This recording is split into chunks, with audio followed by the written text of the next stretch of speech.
You'd think an abandoned airport would be the quietest place in the world. You'd be wrong. That's what I kept telling myself as I stared down the dark expanse of Terminal A, the fluorescent lights overhead flickering every few seconds. It was my first night on the job at Desert Ridge International, and I already felt like I'd made a mistake. I took the job because I needed the money. My name is Michael Rourke, Mike, to most people. A few months ago, I was a security officer at LAX, doing pretty well for myself. Then came the accusations. They were unfounded, of course, but the damage was done. My career went down the drain, and I've been scraping by ever since. When I saw the ad for a night guard position at a decommissioned airport out in the Mojave Desert, I jumped at the chance. Solitude, peace, and a paycheck? Sounded like a win to me. But standing in the echoing silence of Desert Ridge's Terminal A, I felt anything but peaceful. Desert Ridge International hadn't been in operation for years, but the place still had a strange energy about it. The terminals were massive, built for a time when it was supposed to be a regional hub connecting smaller cities to LAX. That dream died decades ago, after a mid-air collision involving 2 flights from this very runway. Hundreds dead, no survivors. The accident haunted Desert Ridge's reputation, and soon airlines stopped flying here altogether. The airport was left to rot in the desert, its runways slowly being reclaimed by sand and weeds. I'd read about all this online before taking the job. The stories of hauntings and strange occurrences didn't bother me at the time. I figured they were just rumors spread by bored locals. But now, standing alone in Terminal A, I wasn't so sure. When I arrived earlier that evening, I was greeted by Mr. Greaves, the man who'd hired me. He was short and thin, with a hunched posture and skin the color of old parchment. He barely said a word as he showed me around the place. "This is Terminal A," he said, gesturing to the long corridor. "Stay here as much as possible. Terminal B has problems." "Problems?" I asked, but he didn't elaborate. He handed me a flashlight, a radio, and a folded piece of paper. "Read this," he said, his voice flat. "Follow it, or you won't last long." I unfolded the paper, finding a list of 5 handwritten rules. The ink was smudged, but the words were legible enough. The rules. Rule number 1. If you hear a flight announcement after midnight, do not look at the departures board. Rule number 2. If the sound of footsteps follows you, walk faster, but never run. Rule number 3. Avoid the baggage claim area after 3 a.m. Rule number 4. If the lights in Terminal B go out, stay in Terminal A until they come back on. Rule number 5. If you see someone waving at you from the runway, do not wave back. "What is this?" I asked, half expecting him to crack a smile and tell me it was some kind of hazing ritual. But Mr. Greaves just stared at me with those sunken eyes of his. "You'll find out soon enough," he said. And with that, he left. I spent the first hour of my shift wandering through Terminal A, familiarizing myself with the layout. The place was eerie, to say the least. Rows of empty chairs lined the waiting areas, their plastic seats cracked and faded. The ticket counters were abandoned, their computers long dead. Outside, the runway stretched into the darkness, illuminated only by the faint glow of a few surviving floodlights. I tried to focus on my tasks, checking doors, making sure nothing had been tampered with, but my mind kept drifting back to the rules. Why couldn't I look at the departures board? What would happen if the lights in Terminal B went out? It wasn't long before I got my first test.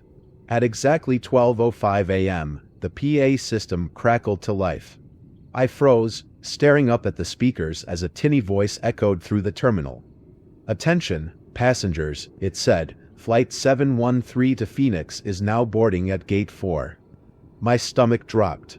There were no flights, no passengers. This airport had been abandoned for years. I glanced at the departures board out of instinct, then stopped myself. Rule 1. If you hear a flight announcement after midnight, do not look at the departures board. The voice continued, repeating the announcement over and over.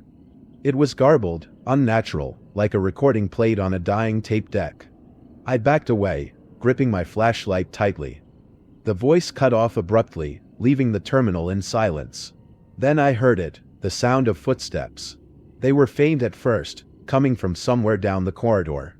I shined my flashlight in the direction of the noise, but there was nothing there, just rows of empty chairs and dusty tile floors. The footsteps grew louder, closer, echoing through the terminal. Rule 2. If the sound of footsteps follows you, walk faster, but never run. My heart pounded as I started walking, quickening my pace with every step. The footsteps matched me, growing louder and heavier. I forced myself to stay calm, to keep moving, but the urge to run was overwhelming. As I passed Gate 4, my eyes flicked toward the departures board out of reflex. It was a mistake. The board was lit up, displaying a single flight, Flight 713 to Phoenix. But the letters were wrong, flickering and twisting into unreadable symbols. For a moment, I thought I saw my own name scrolling across the screen, followed by the words, "Welcome home." I stumbled backward, my flashlight flickering as the footsteps stopped abruptly. The terminal went silent again, but the sense of unease didn't leave me. By the time I made it back to the security office, my nerves were shot. I slammed the door shut behind me, leaning against it as I tried to catch my breath. The rules were taped to the wall beside the desk, their presence both reassuring and unsettling. I'd already broken one. For the rest of the night, I stayed in the office, refusing to patrol the terminals again. But as the hours dragged on, the unease only grew. The airport wasn't just abandoned, it was alive, and it didn't want me there. It's one thing to read a set of strange rules and scoff at them. It's another thing entirely to live with the consequences of breaking them. I learned that the hard way. The departures board flickered in my mind like a neon warning sign. I couldn't shake the image of my name scrolling across it, the words, "Welcome home," lingering behind my eyes. What the hell had I seen? The flight announcement replayed in my head, "Flight 713 to Phoenix is now boarding at Gate 4.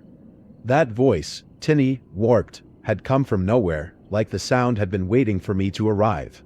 I tried to rationalize it. Maybe it was a leftover recording from the airport's operational days? A glitch in an old system? But deep down, I knew better. The way the board twisted and flickered wasn't normal. And my name, that couldn't have been a coincidence. I glanced at the rules taped to the wall of the security office, my eyes lingering on the first line. If you hear a flight announcement after midnight, do not look at the departures board. I'd broken it. And now I was waiting for the consequences. The security office felt claustrophobic, the silence pressing down on me. I needed to move, to distract myself from the gnawing sense of dread creeping up my spine. I grabbed my flashlight and stepped back into the terminal. The air felt heavier, colder, like the building was holding its breath. My boots echoed against the tile floor as I made my way down the corridor, scanning every shadow for movement. The lights above me flickered sporadically, casting the terminal in a strobe-like glow. I passed Gate 4 without looking at the departures board, keeping my eyes locked on the ground. The silence was deafening, broken only by the occasional creak of the building settling. Then I heard it, footsteps. At first, I thought it was just the sound of my own boots echoing back at me. But as I stopped to listen, the footsteps continued. Slow. Deliberate. They were coming from behind me. I swung my flashlight around, the beam slicing through the shadows. There was no one there. My heart began to race as the sound grew louder, closer. The rhythm was uneven, as though whoever, or whatever, was following me had a limp. Rule 2 flashed in my mind. If the sound of footsteps follows you, walk faster, but never run. I clenched my jaw and forced myself to keep moving, quickening my pace. The footsteps matched me, their heavy tread echoing through the empty terminal. The farther I walked, the louder the footsteps became, until it felt like they were right behind me. I didn't dare turn around. The lights flickered again, plunging the terminal into brief darkness. When they came back on, I thought I saw a shadow dart across the far end of the corridor. It was human-shaped, but something about its movements was wrong, jerky and unnatural, like a marionette with its strings tangled. A low whisper began to accompany the footsteps, a faint murmur that I couldn't quite make out. My hands tightened around the flashlight as I resisted the urge to run. Walk faster, I told myself, forcing my legs to keep moving. My path took me past Gate 4, the site of the earlier announcement. The area felt colder here, the air biting against my skin. The departures board was dark now, but I refused to look up at it. I couldn't risk breaking the rule again. As I passed the gate, the whispering grew louder, the words becoming clearer. "Mike, stay with us." I froze, my breath catching in my throat. The voice was coming from just ahead, near the seating area by the gate. "Who's there?" I called, my voice cracking. The whispering stopped. The silence was worse than the noise. My flashlight wavered as I pointed it toward the seating area, scanning the rows of empty chairs. Then I saw it. A figure was standing in the shadows, partially obscured by the edge of the gate. At first, I thought it was a person, a man, maybe, but as the flashlight beam swept over it, I realized it wasn't human. Its form was twisted, its limbs too long and its head cocked at an unnatural angle. Its skin was pale, almost translucent, and its eyes, if they were eyes, were sunken black pits. It didn't move. It just stood there, staring at me. I took a step back, my heart hammering in my chest. "Stay back," I warned, raising the flashlight higher. The figure tilted its head, as if curious, before taking a single, jerky step toward me. I stumbled backward, nearly tripping over my own feet. My instinct screamed at me to run, but Rule 2 held me in place. Walk faster, but never run. I turned and walked away as quickly as I could, the footsteps and whispering resuming behind me. By the time I reached the security office, I was drenched in sweat. I slammed the door shut behind me, locking it and pressing my back against the cool metal. The footsteps stopped just outside, followed by a soft scraping sound, like nails dragging against the door. I held my breath, gripping the flashlight so tightly my knuckles turned white. The scraping continued for what felt like an eternity before finally fading into silence. I sank into the chair at the desk, my hands still trembling. The rules were right there on the wall, staring back at me like a judge handing down a sentence. Rule 2 had saved me. But breaking Rule 1 had already set something in motion, and I didn't know if I could stop it. I glanced at the clock on the wall. It was just past 1 a.m. There were still hours to go before sunrise, and I wasn't sure I'd make it through the night. The rules weren't just suggestions, they were survival tactics. And I was only beginning to understand how dangerous this place really was. The footsteps outside the office had stopped, but the silence didn't bring relief. It felt wrong, like the quiet before a storm.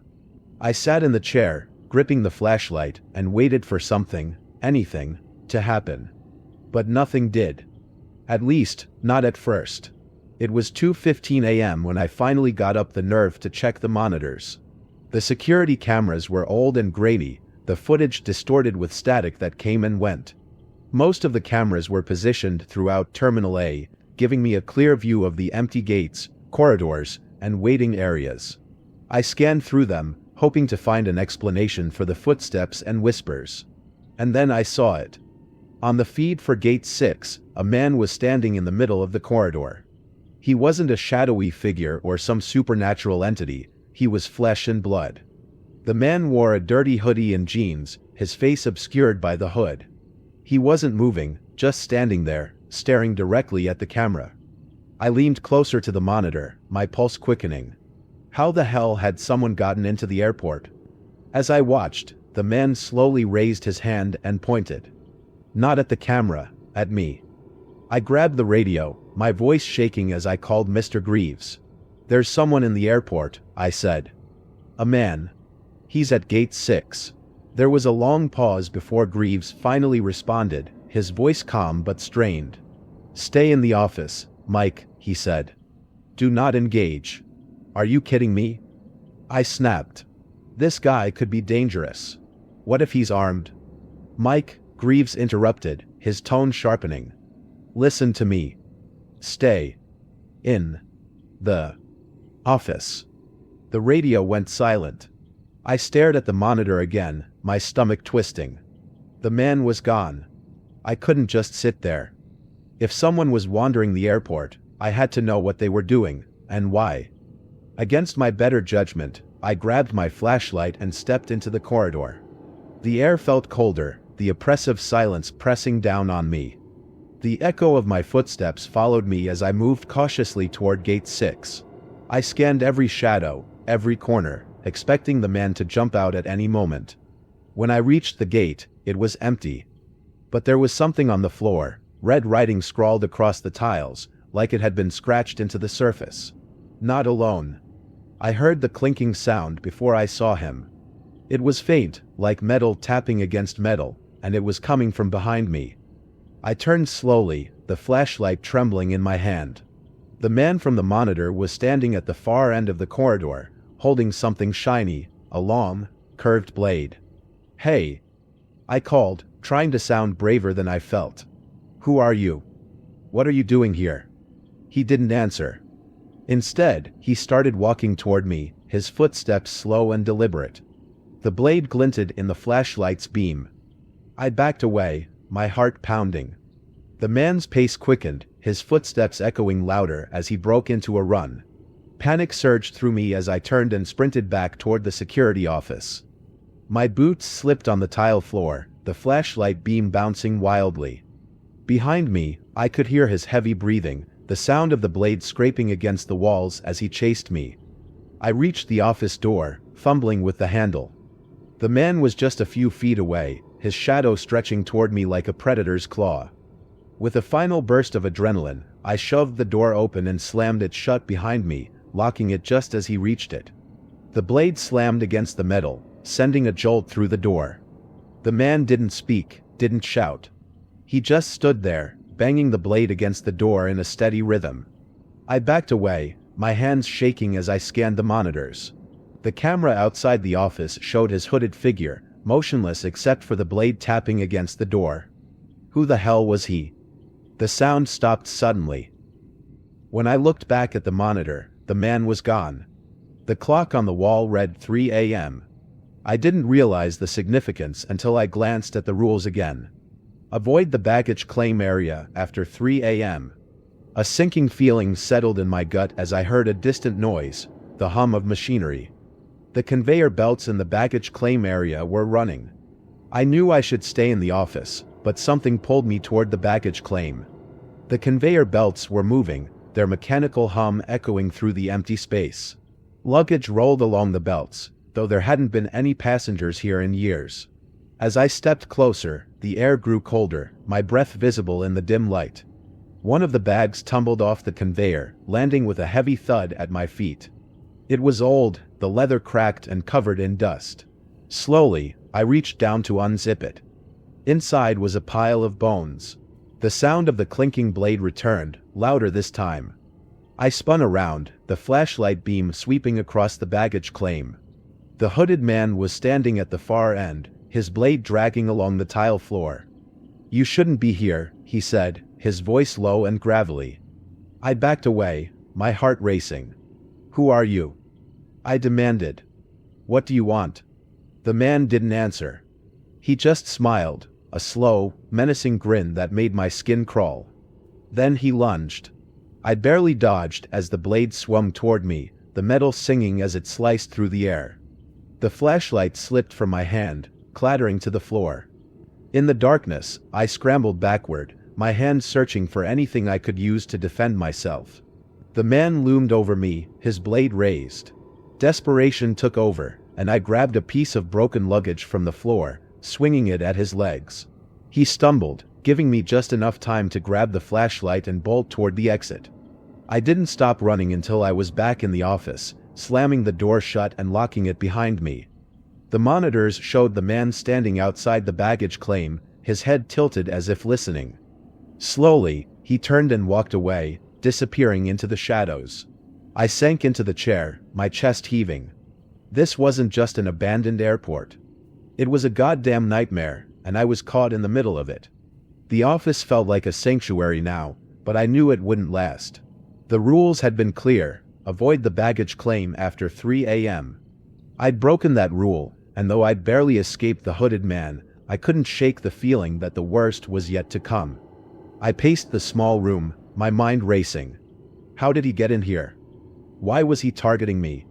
But no matter how much I tried to rationalize it, nothing about the night made sense anymore. I checked the clock. It was 3:45 a.m., but time felt irrelevant in this place. Outside the office door, the terminal was unnervingly silent. The hum of the baggage claim had stopped, replaced by an oppressive stillness. The rule stared back at me from the wall, mocking my inability to follow them. Avoid the baggage claim area after 3 a.m. I hadn't just broken the rule, I'd torn it apart, ripped it up, and tossed the pieces to the wind. Now, I was waiting for the fallout. At 4 a.m. on the dot, the security monitors flickered, static filling each screen. I leaned closer, adjusting the controls, but nothing changed. One by one, the cameras began to return, except for one. The feed for Terminal B remained black. My stomach twisted. Rule 4. If the lights in Terminal B go out, stay in Terminal A until they come back on. The rule wasn't broken yet, but the feed flickering out felt like a warning. I knew the hooded man was still somewhere out there, and I couldn't shake the feeling that he was watching, waiting for me to slip up again. A loud knock on the office door made me jump, my heart pounding in my chest. 3 knocks. Slow and deliberate. My first thought was that the hooded man had found me. I grabbed my flashlight and hesitated, staring at the door handle. "Who's there?" I called out, my voice cracking. No answer. Another knock, louder this time. "Listen," I said, my voice trembling. "If you're looking for trouble, you've already got it." Still nothing. I leaned closer to the door, straining to hear anything on the other side. Then came the faintest sound, laughter. The laughter was high-pitched and childlike, echoing faintly through the door. It shouldn't have been possible. There were no kids here, no passengers, no one but me and that psycho with the blade. I tried to ignore it, tried to convince myself it wasn't real. But the laughter grew louder, more insistent, filling the office with its unnatural cheer. Rule 5. If you hear a child laughing, hide under the bed and stay silent until it stops. There was no bed in the office, no place to hide. I was trapped. The only thing I could do was open the door. My hand shook as I turned the handle, the door creaking open. The hallway was empty. The laughter stopped abruptly, leaving behind a suffocating silence. My flashlight beam swept across the corridor, revealing nothing but the same cracked tiles and rows of empty chairs. I stepped out cautiously, my heart hammering. Then I saw it. Near Gate 4, a small suitcase sat abandoned in the middle of the corridor.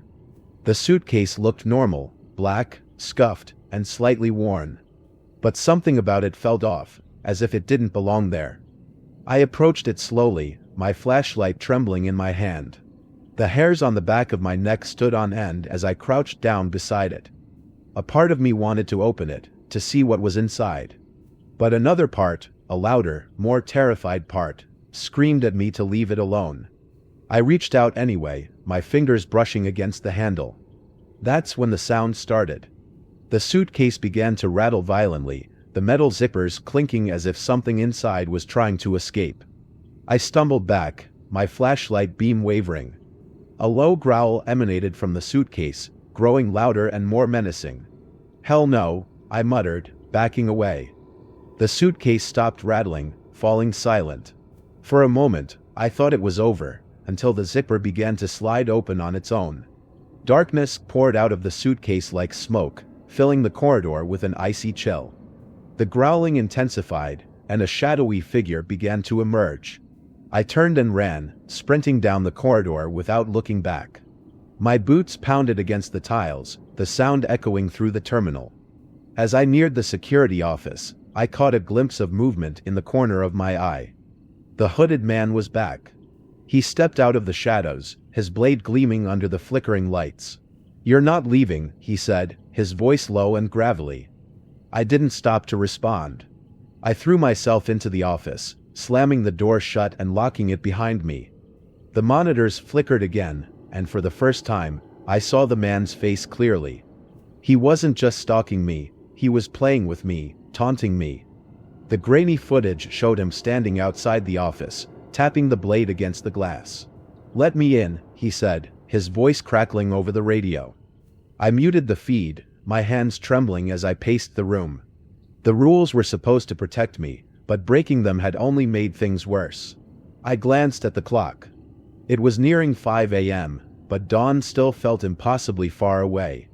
If I stayed in the office, I knew I wouldn't survive. The hooded man was relentless, and the supernatural forces in the airport were only getting stronger. I had to get out. I grabbed my flashlight, the list of rules, and my keys. The exit wasn't far, but the hooded man was still out there. As soon as I stepped into the hallway, the lights flickered again, plunging the terminal into near darkness. The footsteps started immediately, heavy and deliberate, echoing from every direction. I sprinted toward the exit, the sound of the blade scraping against the tiles growing louder behind me. "Mike," the hooded man called, his voice unnervingly calm.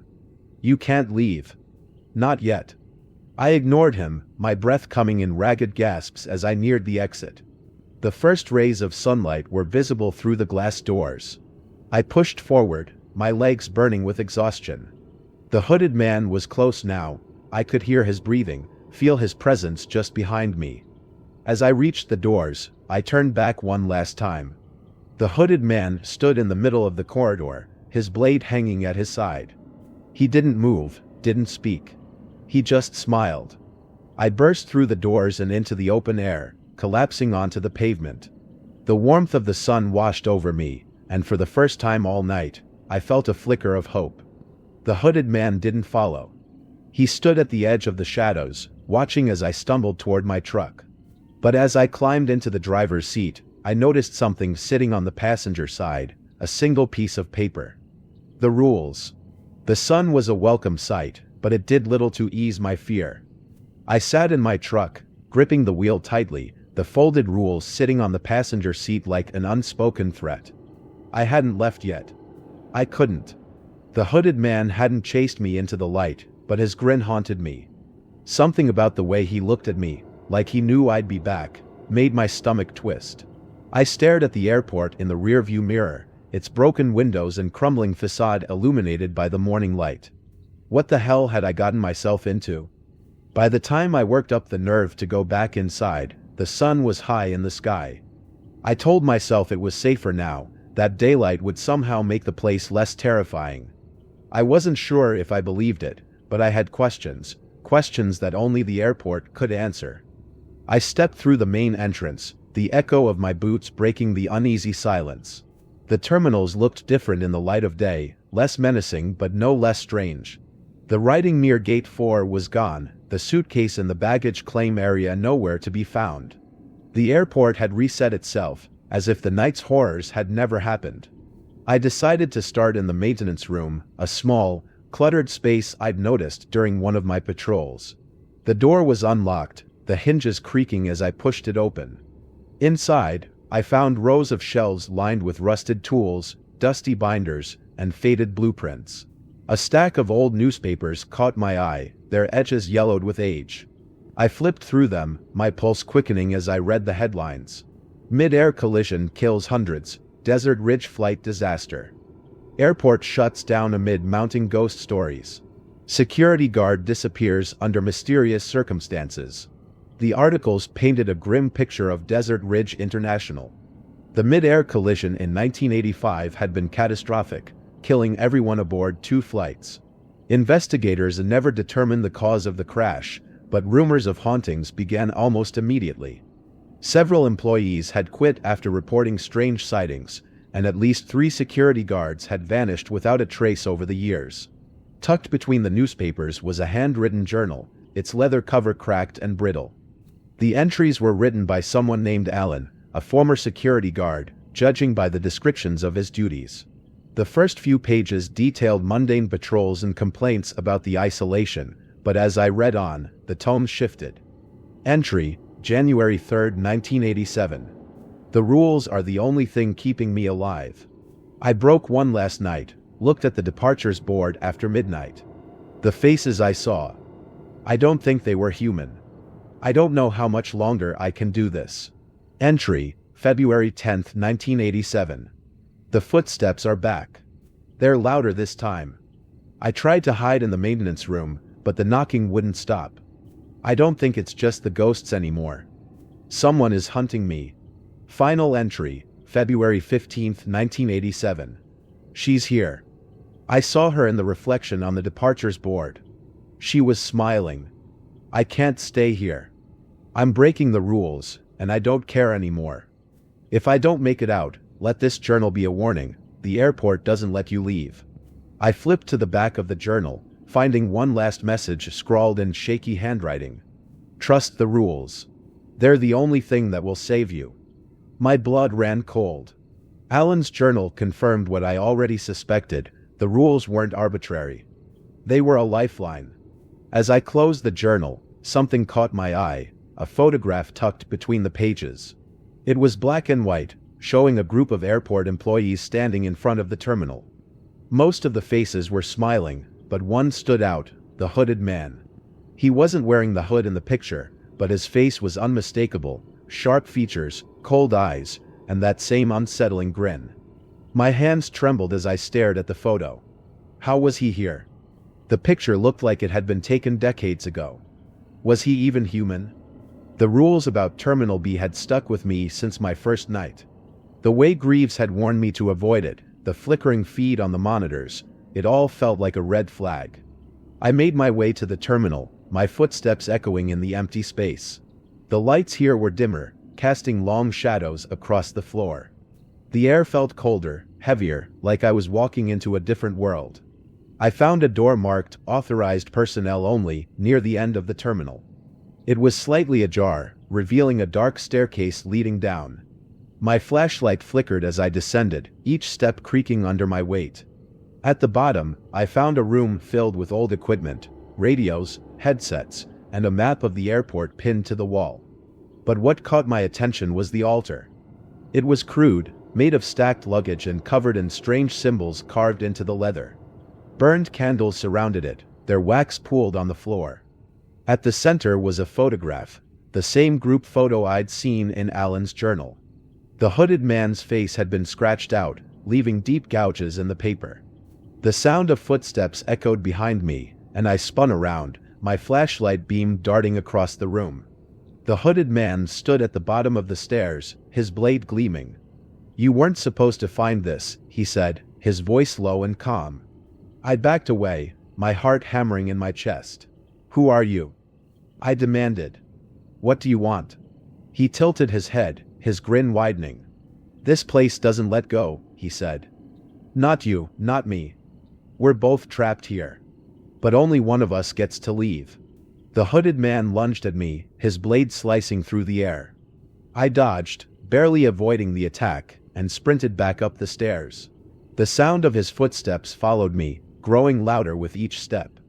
I reached the top and slammed the door shut, jamming a chair under the handle to block it. My chest heaved as I leaned against the wall, my mind racing. The altar, the photo, the journal, it all pointed to one conclusion. Desert Ridge International wasn't just haunted. It was cursed. And now, so was I. The darkness in Terminal B was unlike anything I'd ever experienced. It wasn't just the absence of light, it felt alive, pressing against me like a physical force. The flashlight in my hand flickered and dimmed, its weak beam barely cutting through the oppressive blackness. I was hyper-aware of every sound, my own breathing, the shuffle of my boots on the cracked tile floor, and something else. Something moving just out of sight. The rules had been clear: if the lights in Terminal B go out, stay in Terminal A until they come back on. But I was already in Terminal B when the power failed. The thought chilled me. Was I already too late to escape whatever waited for me in this part of the airport? I kept moving, my flashlight trembling in my hand. Every step toward the exit leading back to Terminal A felt like wading through quicksand, my body heavy with dread. And then I heard the first sound, a faint knock, somewhere far off in the darkness. At first, I convinced myself it was just the old building settling. But the knock came again, louder this time, echoing through the empty terminal. Knock. Knock. The sound was rhythmic, deliberate, and far too precise to be random.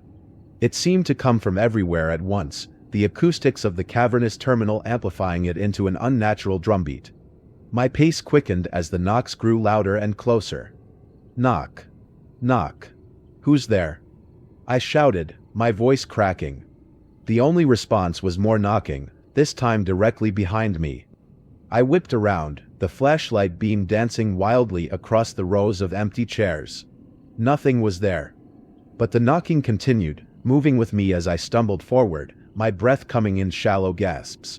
I could see the door to Terminal A up ahead, a faint line of light seeping through the cracks. Relief surged through me as I realized I was close to escaping the darkness. Then the knocking stopped. The silence was worse. As I reached for the door handle, I caught movement out of the corner of my eye. The shadowy figure I'd seen on my first night was back, standing near one of the gates. Its elongated limbs and tilted head made it look like a distorted marionette, its form jerking unnaturally with each subtle movement. It didn't advance, but I could feel its gaze locked on me, even in the dark. "Stay back," I whispered, my voice trembling. The shadow didn't move. But the light bleeding through the cracks of the door began to dim, as if something was smothering it. I didn't wait to see what would happen next. I shoved the door open and stumbled into Terminal A, slamming it shut behind me. The lights in Terminal A were still working, though they flickered faintly. I leaned against the door, trying to steady my breathing, when I heard the faint crackle of the radio in the security office. Reluctantly, I made my way back to the office, my legs shaking with every step. The monitors were still dark, their feeds lost when the power in Terminal B had failed. The radio hissed again, and then a voice spoke, low and gravelly, distorted with static. "Mike," it said. "You broke another rule." I froze. The voice was familiar, but it wasn't Mr. Greaves. It was him. "You're in my world now," the hooded man continued, his tone almost mocking. "And I don't think you understand the rules." I snatched up the radio, my anger momentarily outweighing my fear. "Who the hell are you?" I demanded. "What do you want from me?" He laughed, a low, menacing sound that sent chills down my spine. "I want you to play," he said. "But don't worry, Mike. You don't have to win. You just have to survive." The radio went dead, and the monitors flickered back to life. The first feed to return was the baggage claim area. The conveyor belts were moving again, though there was no luggage in sight. Then came Gate 6, where I'd first seen the hooded man. The corridor was empty, but something about the way the shadows pooled in the corners made my skin crawl. The last feed to return was the hallway outside the security office. He was there, standing just out of reach of the camera's view, his blade catching the faint glow of the emergency lights. I grabbed the chair from behind the desk and jammed it under the doorknob, my hands shaking. I paced the small room, my mind racing. Every instinct told me to run, to abandon the airport and never look back. But something was keeping me here, some invisible force that felt stronger than fear. I glanced at the clock. It was nearing 4 a.m., and I still had hours to go before dawn. The rules were supposed to protect me, but now they felt like a trap. The banging started again, this time on the window of the security office. The blinds were drawn, but the sound of knuckles rapping against the glass sent a fresh wave of panic through me. I backed away, my eyes darting between the window and the door.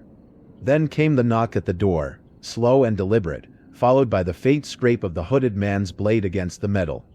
"Mike," his voice crackled through the radio again. "Open the door. Let's finish this." I didn't move. The knocking stopped, replaced by silence.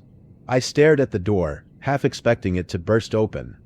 But instead, the monitors flickered again, the feeds distorting into static. When the image cleared, I saw something that made my blood run cold. The shadowy figure from Terminal B was back, but this time, it was inside Terminal A.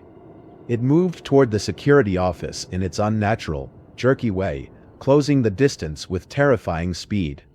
The hooded man's voice crackled through the radio one last time. "Better choose, Mike," he said. "Me or it." I was at my breaking point. The oppressive weight of the airport, the endless shadows, the unrelenting supernatural threats, and that psycho killer lurking just out of sight, had worn me down to my core. Every step felt heavier, every breath harder to take. After everything I'd endured, I should have known better. But breaking Rule 5? That was my ultimate mistake. It happened just as I thought I'd found some sliver of safety. Hours of running, hiding, and barely dodging death had led me to a moment where I could catch my breath. Then, out on the runway, I saw it, a figure waving at me. At first, I froze. My gut screamed at me to look away, to ignore it. But my body betrayed me. My gaze locked onto the figure as if drawn by some magnetic pull. It waved slowly, deliberately, beckoning me forward like it knew I'd come. I stepped closer without even realizing it, and the transformation began. The figure, which I had taken for a stranded survivor or some kind of illusion, morphed into a towering, nightmarish shadow. It was massive, its form writhing and pulsating like it was made of liquid darkness. The air around it shimmered unnaturally, bending and distorting like heat waves, but the cold radiating from it was bone deep. Then its face emerged, or something resembling a face.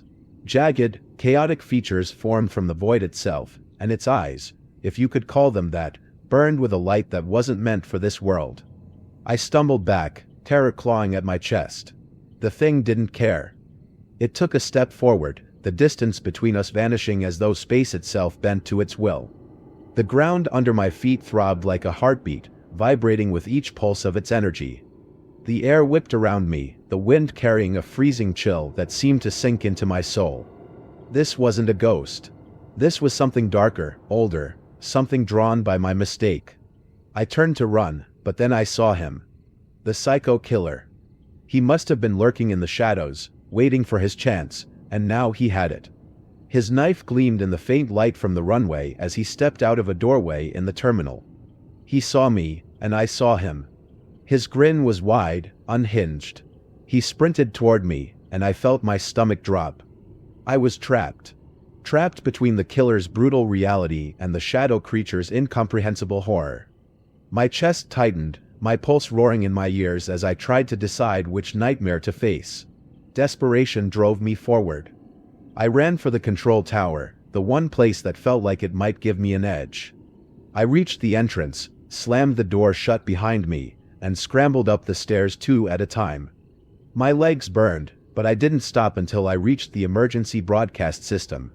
My hands shook as I fumbled with the controls, activating the high-frequency alert.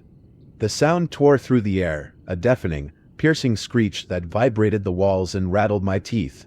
For a moment, nothing happened. Then the chaos started. The spirits in the terminal, those I hadn't even realized were there, howled in agony. Their forms writhed and twisted, like they were being torn apart by the sound. The psycho killer stumbled mid-sprint, clutching his ears as the frequency hit him like a physical blow. His wild grin faltered, his steps faltered, and he looked around in confusion. And then it happened. The shadow creature lunged. It moved like smoke, like a storm of darkness collapsing around him. His screams pierced the air as it dragged him into itself, his voice rising and falling until it was swallowed entirely. The thing fed on him, on his fear, his flesh, his very existence. And then he was gone, consumed by the creature as it faded back into the darkness, leaving nothing behind. I stood there, frozen, my breath coming in ragged gasps. My body screamed at me to move, but my mind was stuck replaying what I'd just seen. The psycho killer was gone. The creature, for now, was gone. But I knew this wasn't over. Somehow, I made it back down to the exit. The cold desert air hit my face as I stumbled outside, collapsing onto the cracked asphalt. I'd escaped, barely. But the victory was hollow. The airport was still cursed. The rules still held their grip. As I looked back at the terminal, its dark silhouette framed by the rising sun, one thought clawed its way to the surface. This isn't over. Not by a long shot. I finally made it to the edge of the desert, the airport now just a faint smudge against the horizon behind me. The cool night air was a welcome change, but it still carried a strange weight, like the desert itself wasn't ready to let me go. The first light of dawn began to creep over the barren landscape, casting a faint glow on the sand. For the first time since this nightmare started, I felt the faintest flicker of relief. My breath began to slow. My hands, which had been shaking for what felt like hours, finally steadied. The vast expanse of desert ahead of me seemed endless, empty, but promising freedom. I let myself imagine it for a moment, leaving it all behind. The job. The rules. The constant, suffocating terror. It could all stay behind me. I could start over. I could finally escape. When I reached a roadside diner on the outskirts of the desert, I practically collapsed into a booth by the window. Exhaustion hung over me like a thick fog. The comforting smell of coffee and food was a small reprieve from the chaos I'd left behind. I ordered a coffee, my voice rasping as I spoke, and stared out at the horizon where the last threads of night were being swept away by the coming day. The waitress brought my coffee with a smile, setting it down with a clink. As she walked away, I noticed something odd. The napkin next to my cup wasn't folded normally, it looked deliberate, like someone had placed it there with purpose. A cold sensation prickled at the back of my neck as I unfolded it. My heart sank the second I saw the handwriting. I knew that handwriting. It was the same as Mr. Greaves' note, the same as the rules I'd clung to desperately back at the airport. I stared at the words, my stomach knotting as I read them. The rules. The same damned rules, but it wasn't just that they were there, it was the final line, scrawled in bold letters, that chilled me to my core. Asterisk, you can leave the airport, but the rules follow you. My chest tightened, my breath hitching as I tried to make sense of it. I looked around the diner, my gaze darting to the kitchen, to the counter, to the other customers. The clinking of cutlery and the hum of the air conditioning sounded distant, muffled, like I was hearing them through water. Something wasn't right. Something was horribly, horribly wrong. The waitress moved to another table, and as her eyes met mine for the briefest moment, I froze. Her face seemed off. Her smile stretched just a little too wide, and her eyes, God, her eyes, held something unnatural, something knowing. For a split second, I swore I saw a flicker of shadow, the same monstrous darkness that had hunted me back at the airport. I pushed the napkin away, my hands trembling as the lights in the diner flickered. Just for a moment. And then, faint but unmistakable, I heard it, footsteps.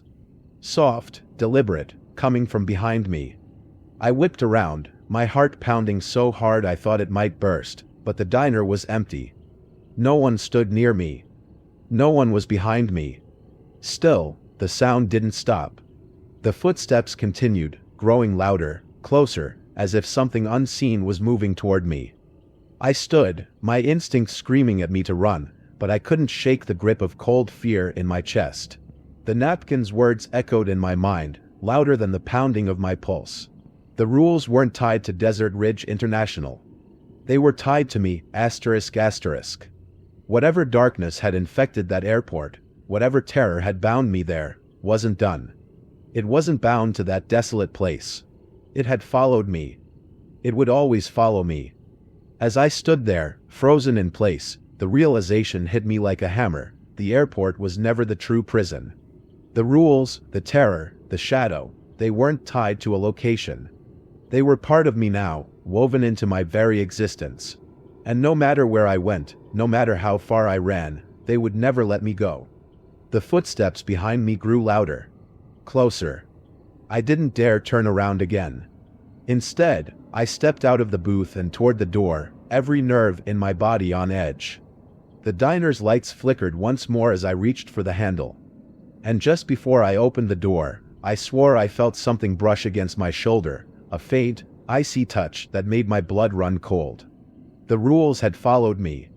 And they always would.